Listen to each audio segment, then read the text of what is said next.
ದಿನಾಂಕ 7/9/2025 ವಿಜಯನಗರ ಜಿಲ್ಲೆಯ ಹೊಸಪೇಟೆಯಲ್ಲಿ ಛಲವಾದಿ ಮಹಾಸಭಾ ಹಾಗೂ ಛಲವಾದಿ ಬಂಧುಗಳ ನೇತೃತ್ವದಲ್ಲಿ ಹೊಸಪೇಟೆಯ ಕನ್ನಡ ವಿಶ್ವವಿದ್ಯಾಲಯ ಹಂಪಿ ಮಂಟಪ ಸಭಾಂಗಣದಲ್ಲಿ ಛಲವಾದಿ ಸಮಾಜದ ಬೃಹತ್ ಸಮಾವೇಶ ಜರುಗಿತು. ಪ್ರಸ್ತುತ ದಿನಮಾನಗಳಲ್ಲಿ ಛಲವಾದಿ ಸಮುದಾಯದ ಮುಂದಿರುವ ಸಮಸ್ಯೆ ಮತ್ತು ಸವಾಲುಗಳ ಕುರಿತು ಬೃಹತ್ ಪ್ರಮಾಣದ ಚಿಂತನ ಮಂಥನ ಸಭೆ ಆಯೋಜನೆ ಮಾಡಲಾಗಿತ್ತು. ಈ ಸಭೆಯಲ್ಲಿ ಶಾಸಕರಾಗಿರ್ತಕ್ಕಂಥ ಪ್ರಸಾದ್ ಅಬ್ಬಯ್ಯ ಅವರು, AR ಕೃಷ್ಣಮೂರ್ತಿ ಅವರು, ನೆಹರು ಓಲೇಕರ್ ಅವರು, ಮಹೇಂದ್ರ ತಮ್ಮಣ್ಣವರವರು ಮತ್ತು ಪೂಜ್ಯ ಬಸವನಾಗಿ ದೇವ ಸೇರಿದಂತೆ ಬಂತೇಜಿಗಳು ಮತ್ತು ಇನ್ನಿತರ ಎಲ್ಲಾ ಮುಖಂಡರು ಪಾಲ್ಗೊಂಡಿದ್ದರು. ರಾಜ್ಯದ ವಿವಿಧ ಮೂಲೆಗಳಿಂದ ಆಗಮಿಸಿದ ಛಲವಾದಿ ಬಂಧುಗಳು ಇಲ್ಲಿ ನಡೆದಿರುವ ಸಭೆಯಲ್ಲಿ ಭಾಗವಹಿಸಿದರು. ಸಭೆಯಲ್ಲಿ ಮತ್ತೊಮ್ಮೆ ಒಳ ಮೀಸಲಾತಿ ಬಗ್ಗೆ ರಾಜ್ಯ ಸರ್ಕಾರ ಚಿಂತನೆ ನಡೆಸಬೇಕಾಗಿದೆ. ರೋಸ್ಟರ್ ಬಿಂದುನಲ್ಲಿ ನಮಗೆ ಅನ್ಯಾಯವಾಗಿದೆ. ನಾವು ಬಹುಸಂಖ್ಯಾತರಾದರೂ ಕೂಡ ಕರ್ನಾಟಕ ರಾಜ್ಯದಲ್ಲಿ ಇವತ್ತಿಗೂ ದಲಿತ CM ಆಗಿಲ್ಲ ಅನ್ನುವಂತಹ ಅನೇಕ ವಿಚಾರಗಳು ಪ್ರಸ್ತಾವನೆಗೊಂಡವು. ಇದೇ ಸಂದರ್ಭದಲ್ಲಿ ಹುಬ್ಬಳ್ಳಿ ಧಾರವಾಡ ಪೂರ್ವ ಶಾಸಕರು ಸ್ಲಂ ಬೋರ್ಡ್ ನ ಅಧ್ಯಕ್ಷರಾಗಿರ್ತಕ್ಕಂಥ ಪ್ರಸಾದ್ ಅಬ್ಬಯ್ಯ ಅವರು ಮಾತನಾಡಿದರು. ಅಧ್ಯಕ್ಷ ಬಣ್ಣದ ಸೋಮಣ್ಣ ಬಣ್ಣದ ಮನೆಯವರು ಬರೇ ಫೋನಿನ ಮುಖಾಂತರ ಕರೀತಾರಂತಂದ್ರೆ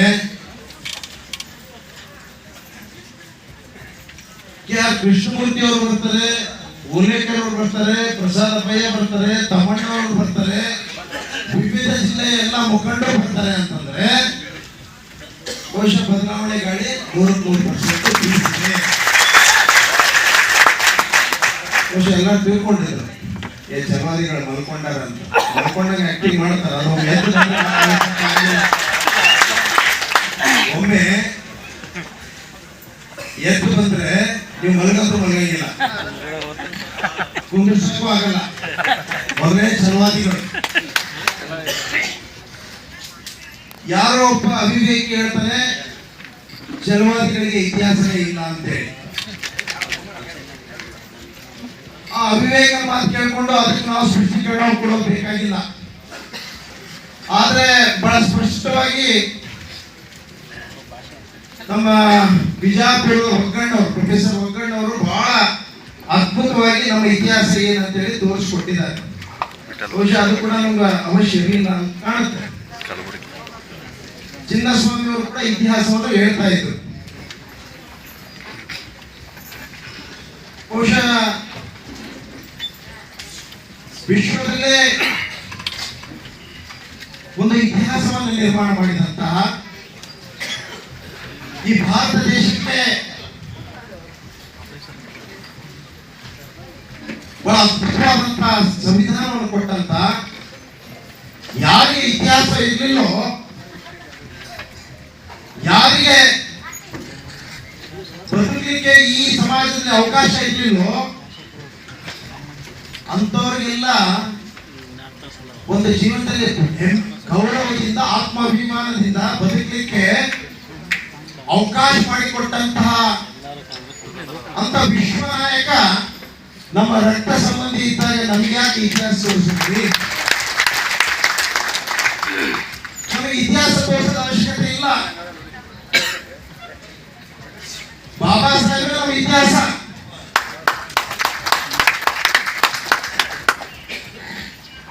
ಪ್ರತಿ ಹಂತದಲ್ಲಿ ಕೂಡ ವಿಶ್ವ ದಾಖಲೆ ಮಾಡಿದ್ದಾರೆ. ಅವರದೇ ಆದಂತ ಇತಿಹಾಸ ಇದೆ. ಅಂತವರ ರಕ್ತ ಸಂಬಂಧಿಗಳು ನಾವು. ಬಹಳ ಎಚ್ಚರದಿಂದ ಮೈ ಮೇಲೆ ಎಚ್ಚರಿಕೆ ಇಟ್ಕೊಂಡು ನೀವು ಮಾತಾಡಬೇಕು. ನಾನು ಹೇಳಿದ್ದಲ್ಲ ಮೊನ್ನೆ ನಮ್ಮ ಸ್ವಾಮೀಜಿಗಳು, ಯಾರು ಜ್ಞಾನ ಪ್ರಕಾಶ್ ಸ್ವಾಮೀಜಿ ಅವರು ಒಂದೇ ಒಂದು ಕರೆ ಕೊಟ್ಟ ಮೇಲೆ, ಏನು ಆಯೋಗದ ರಿಪೋರ್ಟ್ ಬಂದ ಮೇಲೆ, ಬಹುಶಃ ನಮ್ಗೆ ಅನ್ಯಾಯ ಆಗಿದೆ ಅಂತ ಹೇಳಿ ಗೊತ್ತಾದ ಮೇಲೆ ಯಾರು ಬಸ್ಸು ಮಾಡಲಿಲ್ಲ, ಗಾಡಿ ಮಾಡಲಿಲ್ಲ, ಯಾರು ಕರ್ಕೊಂಡು ಬರೋದು ಮಾಡಲಿಲ್ಲ. ಸ್ವಯಂ ಪ್ರೇರಿತರಾಗಿ ನಮ್ಮ ಸಮಾಜಕ್ಕೆ ಎಲ್ಲೋ ಒಂದು ಕಡೆ ಅನ್ಯಾಯ ಆಗಿದೆ. ನಾವು ಇಲ್ಲಿವರೆಗೆ ಸಹಿಸಿಕೊಂಡಿದ್ದೀವಿ, ಮುಂದೆ ಸಹಿಸಿಕೊಳ್ಳಲ್ಲ ಅಂತೇಳಿ ಆ ಒಂದು ದೊಡ್ಡ ಅಲೆ ಹರಿದು ಬಂತು. ಬಹುಶಃ ಅದು ನೋಡೇ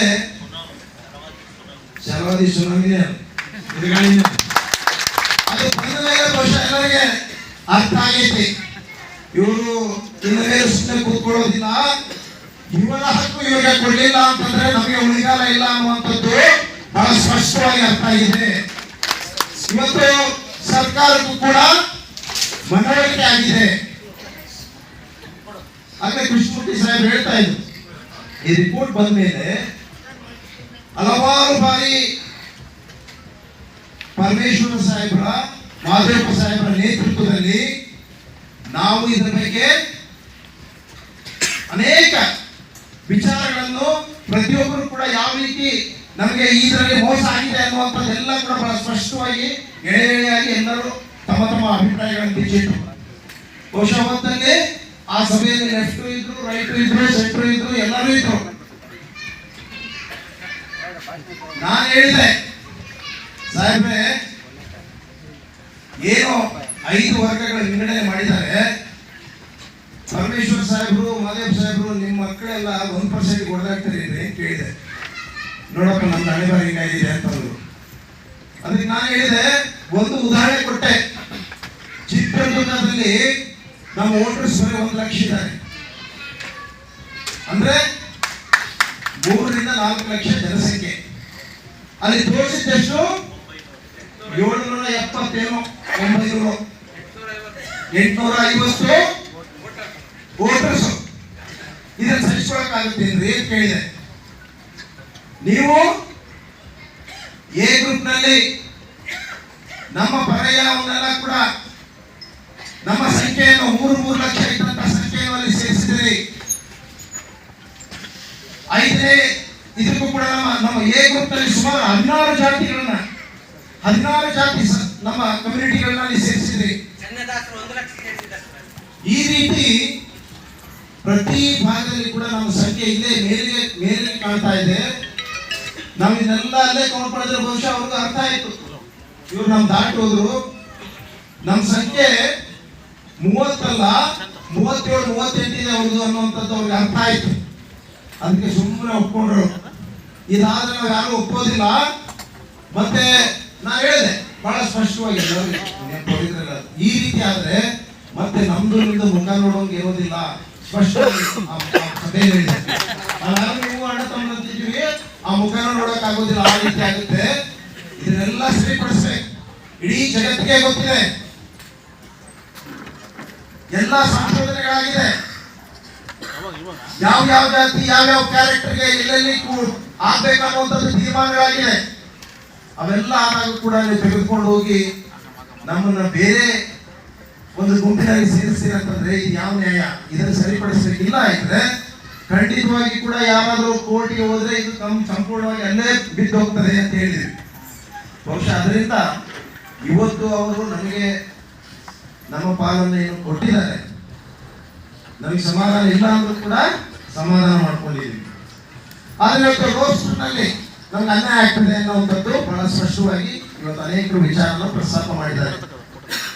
ನಮ್ಮ ಬಿಂದುಗಳೇನು 1, 7 ಇದ್ದಂಥದ್ದು 1, 9 ಈ ರೀತಿ ನಮ್ಮ ರೋಸ್ಟ್ ಪಾಯಿಂಟ್ ಅಲ್ಲಿ ಕೂಡ ಇವತ್ತು ಏನು ಅನ್ಯಾಯ ಆಗ್ತದೆ ಅನ್ನುವಂಥದ್ದು ಅತಿ ಶೀಘ್ರದಲ್ಲೇ ನಿಮ್ಮ ಎಲ್ಲ ಸಲಹೆಗಳನ್ನು ಪಡ್ಕೊಂಡು ನಾವು ಕೂಡ ನಮ್ಮ ಮಂತ್ರಿಗಳಾದಂಥ ಪ್ರಿಯಾಂಕ್ ಖರ್ಗೆ ಸಾಹೇಬರು, ಪರಮೇಶ್ವರ್ ಸಾಹೇಬರು, ಮಾದೇವ್ ಸಾಹೇಬ್ರ ಜೊತೆಗೆ ಕೂತ್ಕೊಂಡು ಚರ್ಚೆ ಮಾಡಿ, ನರೇಂದ್ರ ಸ್ವಾಮಿ ಎಲ್ಲ ನಾವು ಕೂತ್ಕೊಂಡು ಚರ್ಚೆ ಮಾಡಿ ಅದನ್ನ ಸರ್ಕಾರಕ್ಕೆ ಏನೇನೇ ಎಳೆದಿದ್ದೀರಿ ಅನ್ನುವಂಥದ್ದು ಅದನ್ನ ಸರಿಪಡಿಸಲಿಕ್ಕೆ ನಾವು ಒತ್ತಾಯ ಮಾಡಿ, ಖಂಡಿತವಾಗಿ ಕೂಡ ಅದನ್ನ ಸರಿಪಡಿಸಲಿಕ್ಕೆ ನಾವು ಮುಂದೆ ನಾವೆಲ್ಲ ನಿಂತ್ಕೊಂತೀವಿ. ನಾವೆಲ್ಲ ಪ್ರಾಮಾಣಿಕವಾದಂಥ ಪ್ರಯತ್ನ ಮಾಡಿ ನಾವು ಸರಿಪಡಿಸ್ತೀವಿ. ಬಹಳ ಜನ ಬಹಳಷ್ಟು ಒಳ್ಳೆ ವಿಚಾರಗಳನ್ನು ಪ್ರಸ್ತಾಪ ಮಾಡ್ತಾ ಇದ್ರು. ಬಹಳ ಕಡೆ ನಾನು ಒಂದು ವಿಚಾರ ಪ್ರಸ್ತಾಪ ಮಾಡ್ತೀನಿ. ಯಾವುದೇ ಸಮಾಜದ ಸಭೆಗಳಲ್ಲಿ ನಮಗೆ ಅವ್ರು ಇದು ಮಾಡಿದ್ರು ಅನ್ನುವಂಥದ್ದು ಯಾರು ಕೂಡ ಪ್ರಸ್ತಾಪ ಇಲ್ಲ, ಯಾವ ಸಭೆಗಳಲ್ಲಿ ಕೂಡ ಆಗಬಾರ್ದು. ದಯಮಾಡಿ ಏನೇ ನಿಮ್ಮ ಪ್ರೀತಿ ವಿಶ್ವಾಸ ಅಭಿಮಾನ ಇದ್ರೆ ಅದು ಮನಸ್ಸಲ್ಲೇ ಇಟ್ಕೋಬೇಕು ವಿನಃ ಎಲ್ಲಿ ನಾವು ಎಡುತ್ತಾ ಇದ್ದೀವಿ ಅಂತಂದ್ರೆ ಇಲ್ಲೇ ಎಡುತ್ತಾ ಇದ್ದೀವಿ. ನಾವು ಸಂಘಟನೆ ಮಾಡಬೇಕು, ನಾವೆಲ್ಲ ಒಗ್ಗಟ್ಟಾಗಬೇಕು, ನಾವೆಲ್ಲ ಸಮಾಜ ಬಂಧುಗಳು ಒಂದಾಗಬೇಕು ಅಂತೇಳಿ ಹೇಳ್ತೀವಿ, ಬರೀ ಭಾಷಣಕ್ಕೆ ಸೀಮಿತ ಆಗ್ತದೆ. ಆದರೆ ಕೆಲವು ಕಡೆ ಇದೇ ವೇದಿಕೆಯಲ್ಲಿ ಚಿಂತನ ಮಂಥನ ಮಾಡುವಂಥದ್ದು ನಮ್ಮ ಸಮಾಜ ಹೆಂಗ್ ಮೇಲ್ ಬರಬೇಕು, ಏನ್ ಸಮಸ್ಯೆಗಳಿದ್ದಾವೆ, ಯಾವ ರೀತಿ ನಮ್ಮ ಹೆಜ್ಜೆ ಇರಬೇಕು ಅನ್ನುವಂಥದ್ದೆಲ್ಲ ನಾವು ಇಲ್ಲಿ ಚಿಂತನ ಮಂಥನ ಆಗಬೇಕಾಗಿದೆ. ಅದು ಬಿಟ್ಟು ಕೃಷ್ಣಮೂರ್ತಿ ಅವ್ರ ಬಗ್ಗೆ ಆಗ್ಲಿ, ನೇರು ಲೇಖರ ಬಗ್ಗೆ ಆಗ್ಲಿ, ಪ್ರಸಾದಪ್ಪ ಅವ್ರ ಬಗ್ಗೆ ಆಗ್ಲಿ ನೀವು ಹೊಳ್ಕೊಂತ ಹೋದ್ರೆ ಅಂತಂದ್ರೆ ಬಹುಶಃ ಅದು ಮತ್ತೆ ಬೇರೆ ಹಾದಿ ಇರ್ತದೆ. ನಿಜವಾಗಿ ಕೂಡ ನಾವು ಏನು ಆಲೋಚನೆ ಮಾಡಿದ್ವಿ, ನಾವು ಏನು ಚಿಂತನೆ ಮಾಡಿದ್ವಿ ಅದು ಯಾವುದೂ ಕೂಡ ಫಲ ನಮಗೆ ಸಿಗೋದಿಲ್ಲ. ದಯಮಾಡಿ ಅದಕ್ಕೆ ಅವಕಾಶ ಕೊಡಬಾರ್ದು. ಬಹಳಷ್ಟು ಇದೇ ರೀತಿಯ ಸಮಸ್ಯೆಗಳು ರಾಜ್ಯದಲ್ಲಿ ಇಷ್ಟೆಲ್ಲ ದೊಡ್ಡ ಸಂಖ್ಯೆಯಲ್ಲಿ ಬಹುಸಂಖ್ಯಾತರು ನಾವೆಲ್ಲ ಇದ್ರೂ ಕೂಡ ಬಿ ರಾಜೇವರು ಮುಖ್ಯಮಂತ್ರಿಗಳಾಗಬೇಕಾಗಿತ್ತು, ಆಗಲಿಲ್ಲ.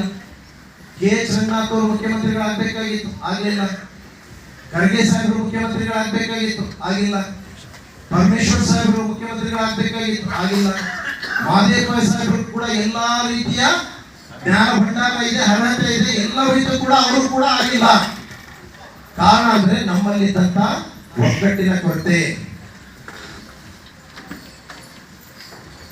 ಅದು ಬರೀ ನಿಮ್ ತಪ್ಪಂತೇಳಿ ನಾನು ಹೇಳೋದಿಲ್ಲ, ನಮ್ಮ ತಪ್ಪುಗಳನ್ನು ಕೂಡ ನಾವು ಕೂತ್ಕೊಳ್ಳೋಣ. ನಮ್ದೆಲ್ಲ ಈ ಚಿಂತನ ಮಂಥನ ಸಭೆಗಳು ಇವತ್ತೇನೋ ಸ್ವಲ್ಪ ಫಲಕಾರಿಯಾಗಿದೆ. ಯಾಕಂದ್ರೆ ಯಾರಿಗೂ ನೀರಿಲ್ಲ, ಊಟ ಇಲ್ಲ. ಇದು 4 ಆಗ್ಲಿ 5 ಆಗ್ಲಿ 6 ಆಗ್ಲಿ ಹಿಂಗೆ ಕೂತ್ಕೋಬೇಕು. ಒಂದು ದಿನಕ್ಕೆ ಬಂದಿರ್ತೀವಿ ನಾವು. ನಾವು ದಿನ ಬೆಳಗ್ಗೆ ಎದ್ರೆ ಅದೇ ಮಟನ್, ಬಿರಿಯಾನಿ, ಚಿಕನ್ ಅದೇ ತಿಂತಿರ್ತೀವಿ. ಅದನ್ನ ಬಿಟ್ಟು ಸಮಾಜದ ಬಗ್ಗೆ ಚಿಂತನೆ ಮಾಡುವಾಗ ಎಲ್ಲವನ್ನ ಬದಿಯೋಗ್ಬೇಕು.